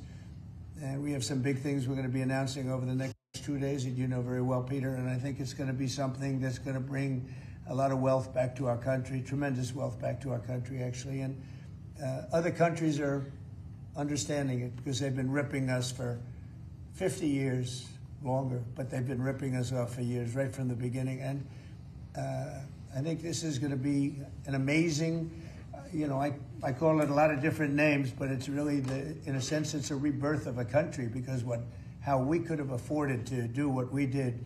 We help everybody, and they don't help us. I really, the term I like best probably is the liberation of America. It's the liberation of this country because it's incredible. Look, we have 36 trillion in debt for a reason, and that accumulates over a long period of time. So I think what you're going to be seeing over the next couple of days will be very inspiring to a lot of people. You know, they had a lot of auto plants being built in a certain country. I don't want to mention the country because we get along great with the country, but those plants aren't being built there anymore. They gave them up today and yesterday, day before. And they're building them all now in the United States. And we have many examples, not only auto plants, chip companies from Taiwan are coming in. The biggest, Mr. Wei, he's big. I said, you are a smart guy, aren't you? I've been reading about him over the years, but he controls a large portion of the chip business, as you know. You don't get smarter. They're going to be investing $200 or $300 billion. Apple's investing $500 billion. You know, they always built their places in China. Now he's building here. I think because of you speak to Tim Cook, because of the election, but maybe more importantly because of the tariffs. You know, he's got really an obligation to do it. But we have many, many companies that you haven't even heard of. But I think we'll be at $5 trillion very soon. And if you think about this, we've never been anywhere near that. I don't know if we've ever been at $1 trillion. What do you mean by that? We're 500. What do I mean by trillion? 5 trillion. What are you referring to, sir? I think that we're going to be at $5 trillion of investment.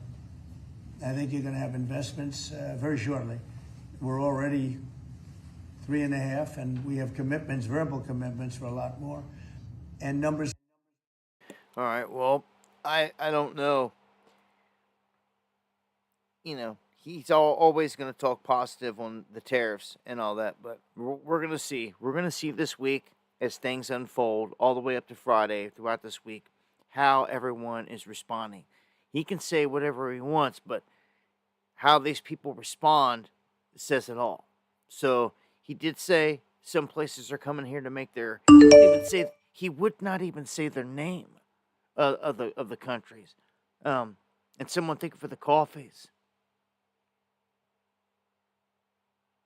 and the comment. But Trump here, man. Ultimate salesman here, businessman. Now, I want to shift the focus here around the globe over to some other places here real quick and show you kind of what's shaping up here. It looks like Europe is hell-bent on going to war with Russia. Let's just get that clear. It's where it's at.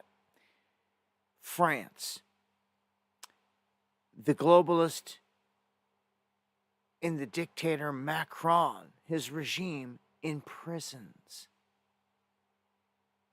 Marine Le Pen, which is the right-wing opposition leader, and bans her from the 2027 election. This is totalitarian. This is the same little dictator that is pushing for war and backing Ukraine. In Zelensky, wanting it to continue and not wanting any peace talk. They want war with Russia, and it makes no sense. There's no valid reason why. They have no valid reason. They are pushing it. And I've sat there and reported this whole time, every step of the way, all the war, every strike, everything that's happened, even into Russia, and all the way up into near Moscow. It's just acted on the whole time. The West started this. If anyone needs a refresher course, it started on Obama's watch, Maidan. Okay? Man, I ain't even going on about this, man, but the world's a stage here. And it looks like Macron's going to be on the scene for a long time. If he's doing this to the opposition and the people aren't even rising up and can't stop him,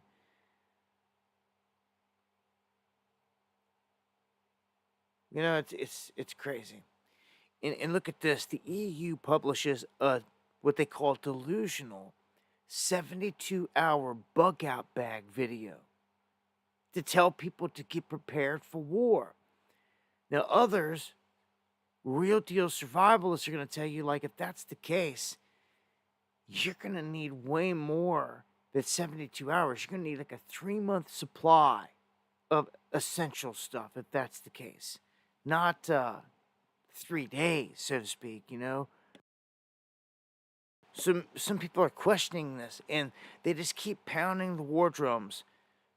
But I say it all the time. If Russia really wanted them dead, all they got to do is cut off their natural gas in the winter, and they're dead. Europe would freeze. They're getting all their natural resources through Russia, and it's ridiculously stupid. When you see that and you ask that question, like, well, why would Russia not just cut the cord on them and like pull the rug on them right there? It's because the world's a stage. They're never going to do that. They could easily. And when you see that and see that they don't do that, you know that it's not real war. It's staged war. Yeah, real people die all day, you betcha. And that's the whole point for these wars. Maul all the everyday people up in it. They're still not getting the numbers that they want. I'm telling you, between wars and all this, I'm telling you, a release of a real deadly something coming is where they think they're going to get their largest numbers, their best results. I'm telling you, they only locked us down and ran a huge beta test for years showing it, if you forgot. Unfortunately, it's going to come back. It all happened on Trump's watch. It's when it all went into motion. All the same players are sitting around ready for the next one. He's even done had dinner with Bill Gates down Mar-a-Lago. It's stupid, ridiculous. Should have put cuffs on him and threw him in jail, but no. Down there striking up deals on how to make money off the next round. And then let it be publicly known that that's what they were there talking about. It's crazy. And that in itself should telegraph to you, okay, Trump and Gates had dinner, and what were they talking about? mRNA and advancing the technology in different ways? Like, I mean, again, the crowd is under a black magic trance. You tell them this stuff, and it's like the information will stick to the brain. So look at this. Russia says UK and France are behind the latest attacks on energy infrastructure. So Putin's not stupid. He knows he's got Trump right in front of him trying to talk peace and trying to work something out because they're trying to do some big energy deals. Some huge deals, which they already let out of the bag. But UK and France don't want that. They're openly going against that. So if Russia's going to start sending nukes somewhere, it's going to be in the direction of these places that are acting it on, I would think, before, versus the U.S. This is how I see it. In this situation, you got to see with the United States cutting off all funding, making all these moves, doing everything to try to work out a peaceful deal here. The issue is Zelensky. Zelensky will not back off. I'm telling you, they're going to launch decapitation strikes on something. But when you've got French and UK troops getting killed, at what point do you officially say this is NATO against Russia? And again, the U.S. looking to leave NATO and strike up deals with Russia. It's a very odd situation on the world stage. But the world's a stage. In the meantime, Russia capturing several more villages in eastern and southern Ukraine. So Zelensky wants to sit there and play a game. He just gets more territory taken. And then they drop this headline. I don't know how true this is, but it says Trump's very angry and pissed off at Putin, threatening new tariffs. And all this garbage. But then other headlines are saying that Putin's special envoy is reporting that there's special talks ongoing about U.S.-Russian economic cooperation, including a mineral agreement for rare earth and joint exploration. That's pretty big. These are huge announcements, and it keeps coming back to this. There's huge announcements about to be made on this front. But they got to get the peace thing in the bag. So the United States is separating itself from NATO, from Europe, from all of it. And going in on this venture with Russia, right in the wide open, right in front of your face. It's pretty crazy. Some would say it's a rug pull on China in terms of Russia. But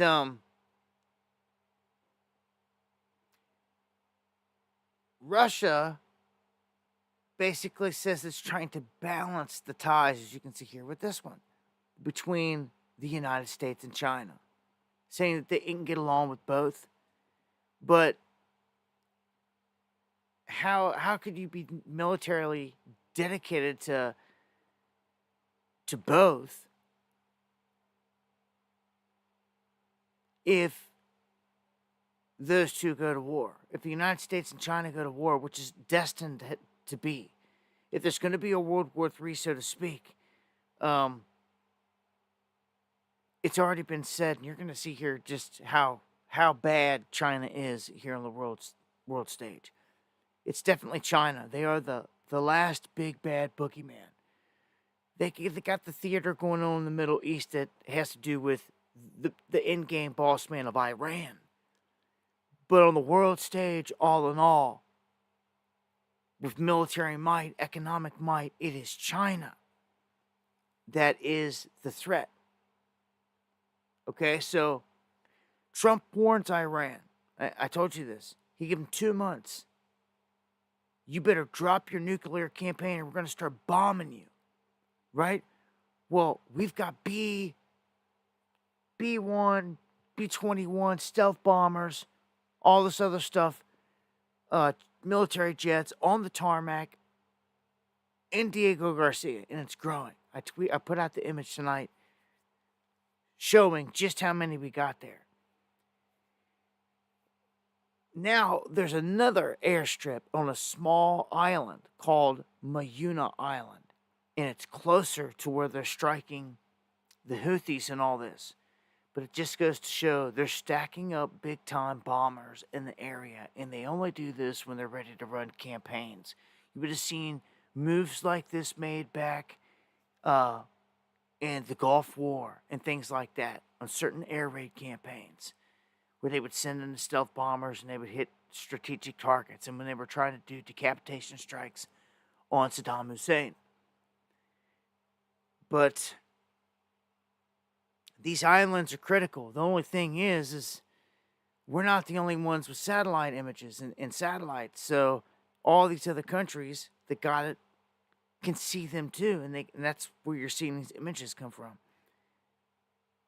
Other people know that the stealth bombers are on the tarmac, man. And these bombers, man, we've got a bunch of them. I'm telling you, until a country can prove that they can shoot these things down themselves, take the bomber itself down, they're done. They're getting hit. They're getting drilled. And if these things are equipped with hypersonic missiles, newer tech, it's over. Like, again, until someone can prove they can shoot them down and bring them down. So if everything is okay, if everything is okay out here on the world stage, and Trump's going to strike up peace and end this whole thing, then why are both the U.S. and the EU feverishly preparing for major war? Because they both are. And Hegseth has circulated a memo in the Pentagon. And what does it state? It states that everybody should get ready and prepare for war with China. So now all the clowns are in their positions in this administration. Everyone's playing their roles. And now Hegseth from his position is coming out and stating, get ready.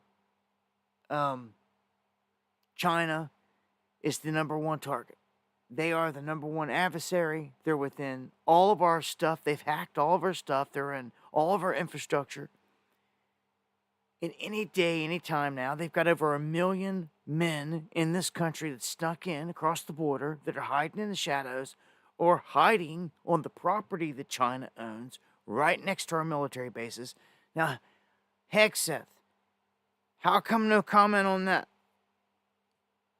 How come it's crickets on the obvious? What is up with the Chinese-owned land right next to your military bases? Like, if you want to even start taking this thing serious, then start there. Start here. Because the fact that you're not speaking on it is just screaming at me. Then they go on to say China's tech triple play is a threat to our U.S. national security. So you know what that means, right? So it's a threat of war. So China, again, on the tech economic side, is a threat to our national security. So the U.S. military and this whole administration, so to speak, they're focusing now on shipbuilding and building up to counter China's, what does it say there?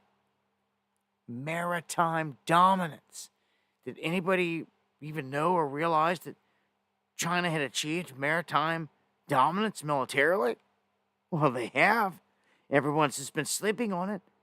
especially in the past 4 years where our military got wrecked under the Biden regime. And we got to get back on course. There was a huge gap where China was able to make huge leaps and bounds. And they are the biggest threat out there, period. They have Taiwan right now surrounded in a military drill again, but full scale.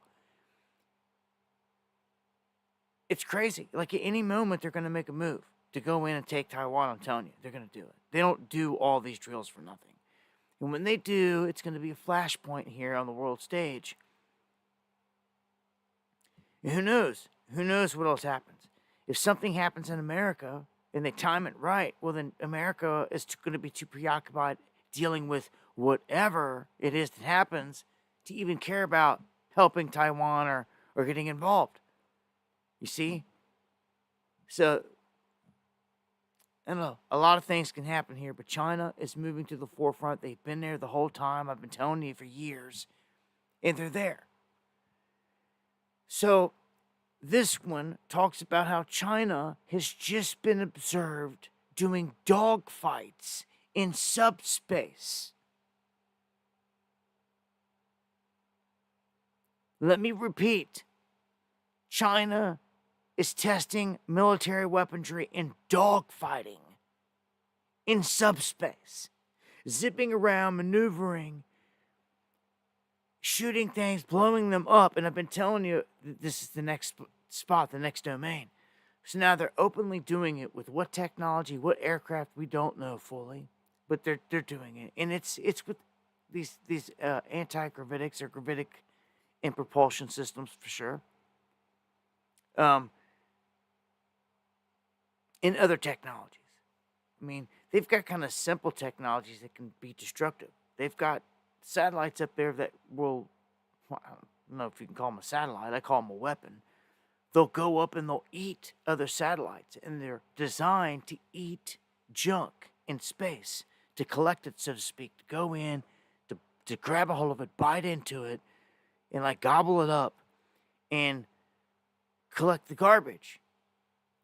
But the same concept can tear or bite into a legit satellite at any point.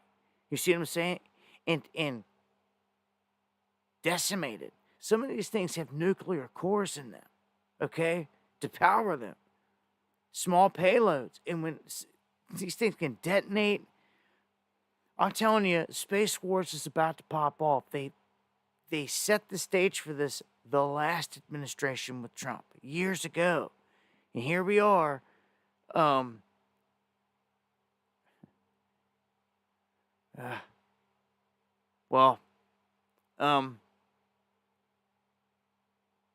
Speaking of satellites, I want to get an update real quick on the southern border, and then I'll throw some updates down on the whole Epstein thing. Throw a couple updates down, check the chats, take us out of here. But the Trump administration is using spy satellites on our southern border. It is now an open and active war front. For the first time in our lifetimes, our southern border, our country, is a war zone. Like an open, active war, where they have labeled the enemy combatants terrorist organizations. And our military is actively set up, doing all types of stuff. They're running SIGINT flights. They're using spy satellites to comb the whole area. They have everything that you could think of now, with troops spread and peppered all along the border, all over the place. It's locked down pretty cold compared to what it was. And it has the look and the feel of a full-blown military operation. Like we were missing all these years to protect the country. If we would have just had this the whole time, like it should be, we'd have never had this issue. But this whole thing's a stage and a setup, and to get all the enemies in here like a Trojan horse, they had to push in the Biden thing, and we had to live through it. And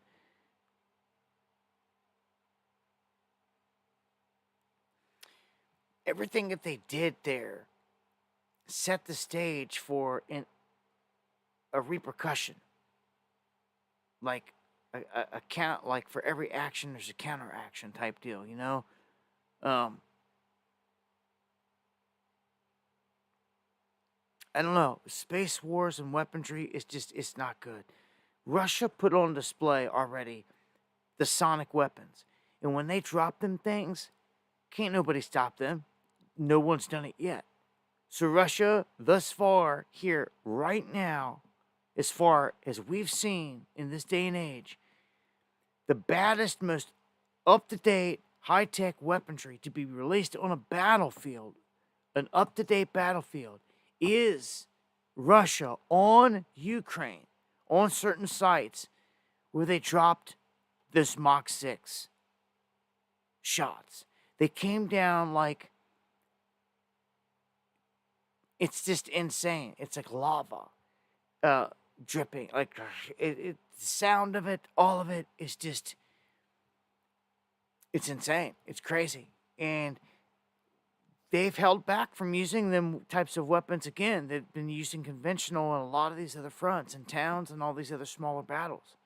But they opened them up then, and they showed everybody, look, this is what we got.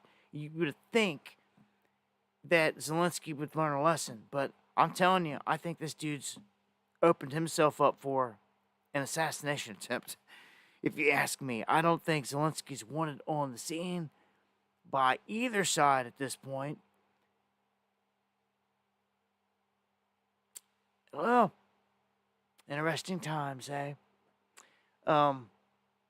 Let's go on to the Epstein stuff here for the final story, an update on this. This is not the dump we've been waiting for. No, they're still beating around the bush about it. I told you. It's ridiculous.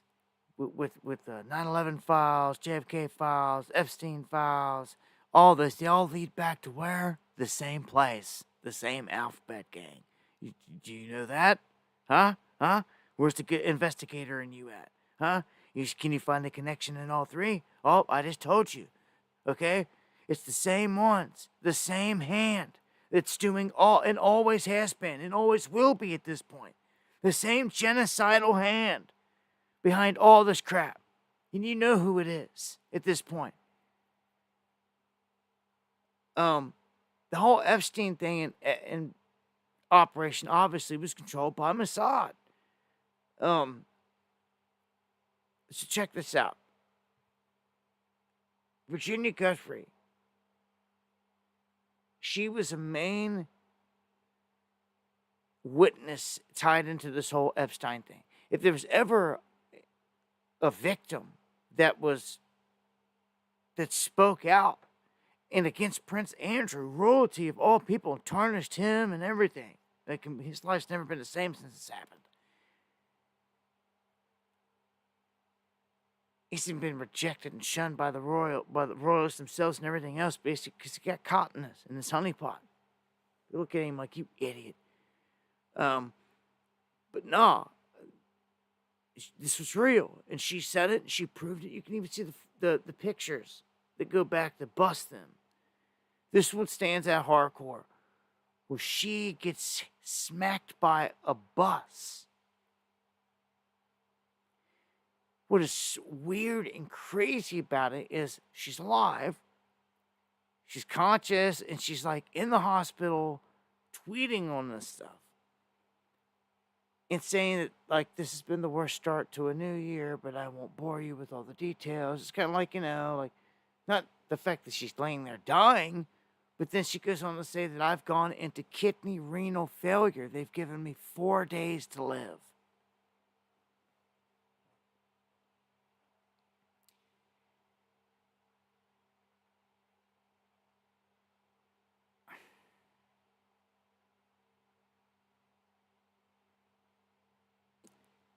Dude,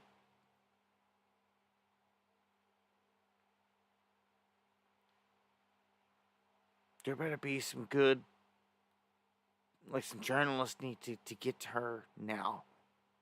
And, like,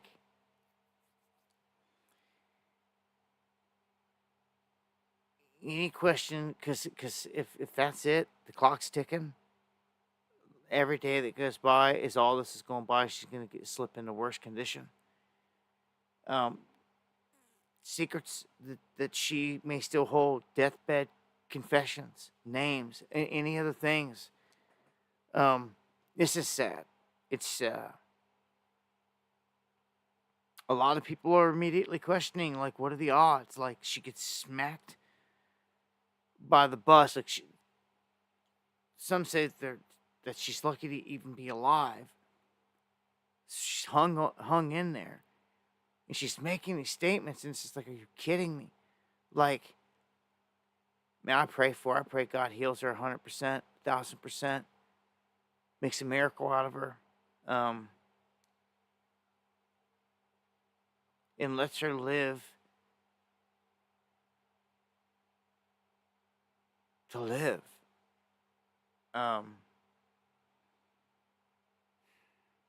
Man, when they want you dead, though, they'll come in and they'll pinch your IV. They'll do whatever. They'll do whatever to get you.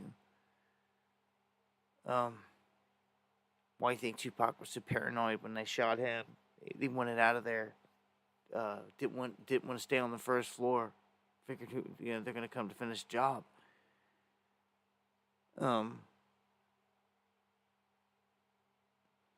Remember the footage of Catherine? I think, what was her name? She was an actor. She died this past year. Her car was speeding down the road. It was almost like it was being controlled by something. And she was speaking out about all the trafficking stuff. And they were trying to put her in a body bag after the wreck, and she came popping up out of the body bag. Like, her screaming and punching out of the body bag, like, I'm alive. And the last we seen of that woman alive, they put her in an ambulance. Next thing we knew, we were told she was dead. Oh, this pisses me off, man. Anne Hatch. It was Anne. Give me goosebumps, man. R.I.P., my friend. They got her. It was Anne. Same type of situation here. I feel like she was definitely targeted here or something. But definitely, it's not good. Targeted or not, I feel like anyone that... Yeah, it was Anne. Yeah, just like it. It's like... It's like when you know they're at work here, when you know they're responsible, you know the same hand. From JFK to John Lennon to Tupac and Biggie, I say it all the time, to people just like this. From Chris Cornell, Chester Bennington, all of them. That's why I scream Illuminati, to kill this Illuminati, this beast.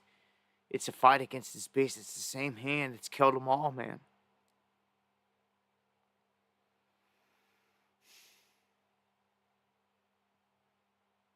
Who can wage war with the beast? You gotta have your money right before you go to war. I pray to God we get this money right. Before it's over, somebody's gotta take it to the beast.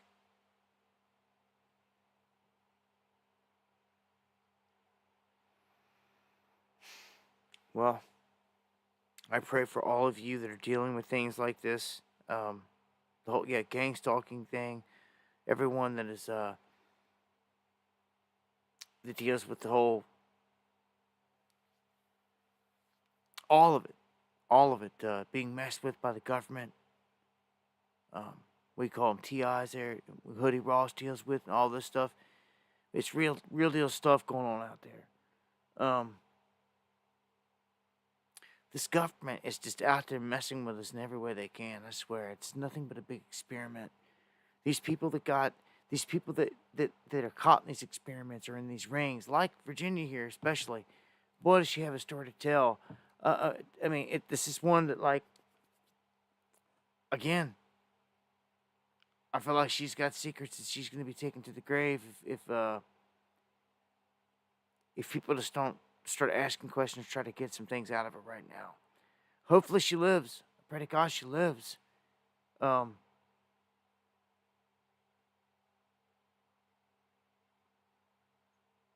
She's got days to live. This is...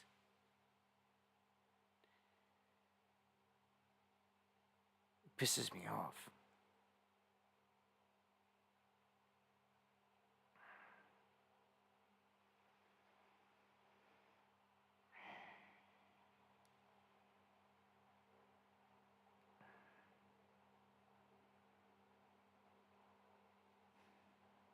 That's how it always ends up.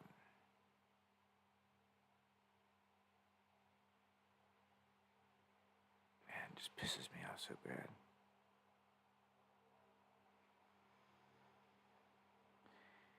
Yeah, so again, I want to thank you guys for joining for another stream. Give some final updates here on a couple things, some thoughts, some closing thoughts and things.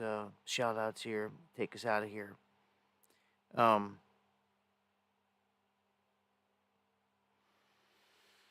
I want to thank everyone that joins us for the streams, as always. Mr. Crypto Chief, thank you. Uncommon.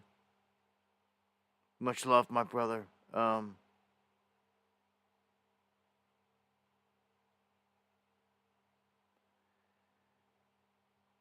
If you got anything you need to get to me, guys, don't forget it. The email is dabu7@yahoo.com. I want to thank everyone that supports the channel, shares the channel, and all the information. It's appreciated to the fullest. More than you know. All the someones out there buy coffees. Any new monthly supporters, Minx, Cash Heart, the legendary. I can't thank you enough again. Coming through so legendary. Yeah, man. I want to thank all you guys for fighting a good fight. For real.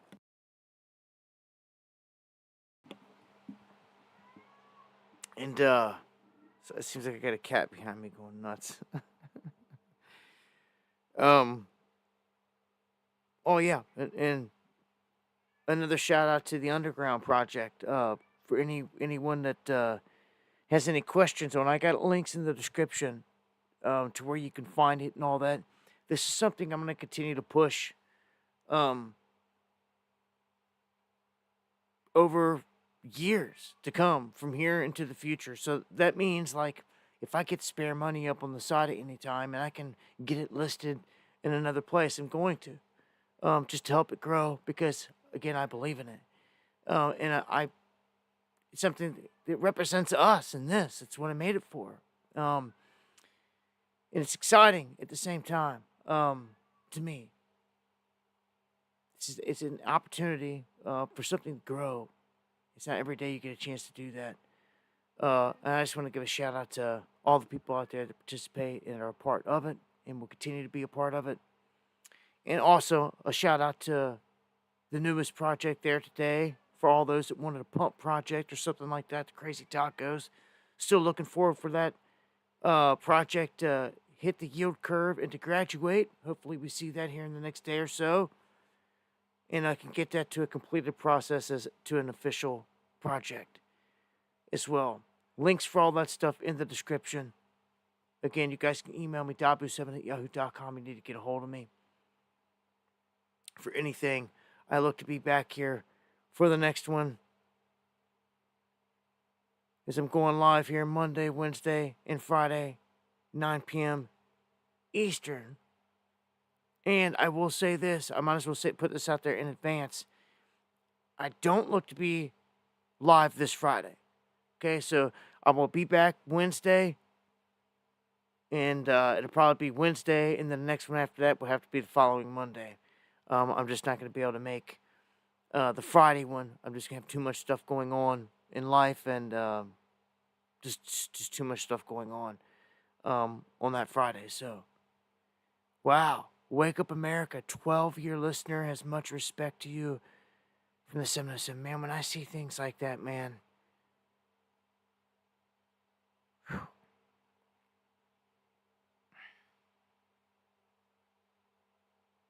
Time flies, man.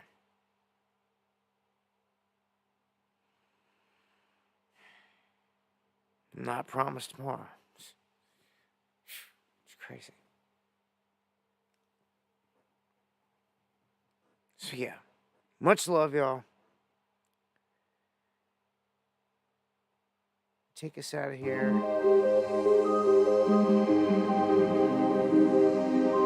Want some music?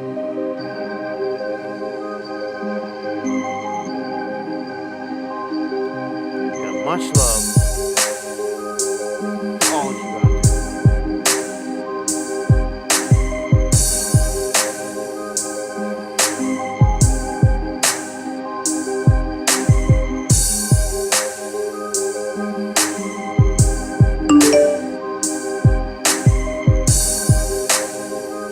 Legendary Eon, much love, all the best, and God bless right back at you, man. I swear. Some of you guys, there's no one else like you, man. Ava, much love, God bless. 12 years as well, man. It's been around going on a couple decades now. Been out here fighting this fight, man. So I appreciate all the love and support, man. Much love to all you. God bless. If God doesn't return in the coming days, I'll see you next time. For Underground.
So much, Deanne, for all you do. So much. Thank you. Much love, all you guys.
love. God bless y'all.